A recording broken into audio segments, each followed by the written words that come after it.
Yes. బింబం, ప్రతిబింబం. గమనించండి, బాగా గమనించండి. ఒక బింబం, ప్రతిబింబం. అలాంటిదే ఇటువైపు కూడా.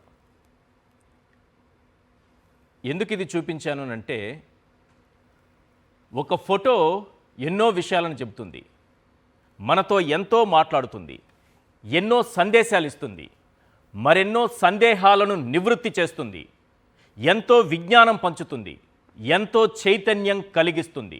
అయితే దానికి కావాల్సింది ఏంటో తెలుసా? అర్థం చేసుకునేటటువంటి తెలివి, మనస్సు. సింపుల్. ఆ ఫోటోను బాగా గమనించండి. మీకు ఇవి చూస్తున్నప్పుడు ఇలా ఉన్నటువంటి జీవితం అలా మారాలంటే, ఇలా ఉన్నటువంటి పరిస్థితి అలా మారాలంటే, ఇలా ఉన్నటువంటి కళలు అలా మారాలంటే, ఇలా ఉన్నటువంటి ఆశయం అలా మారాలంటే, వాళ్ళలో ఉన్నటువంటి కళలు కానీ, వారి ఆశయాలు కానీ, వారి ఆలోచనలు కానీ అలా మారిపోవాలంటే ఎవరో ఒకరు ఒక మార్పును తీసుకురావాలి. విద్యా వైద్యాన్ని పేదలకు చేరువ చేయటానికి వైఎస్ జగన్ ఎందుకు అంతగా తప్పించారు? ఎందుకు ఒక మహాయజ్ఞాన్ని నిర్వహించారు?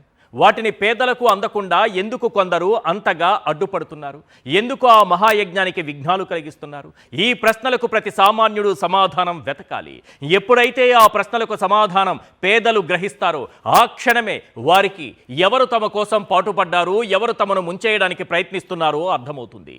ఆ అన్యాయానికి వ్యతిరేకంగా ఆ పేదలు గొంతెత్తి నినదించినప్పుడే వారి గెలుపు మొదలవుతుంది.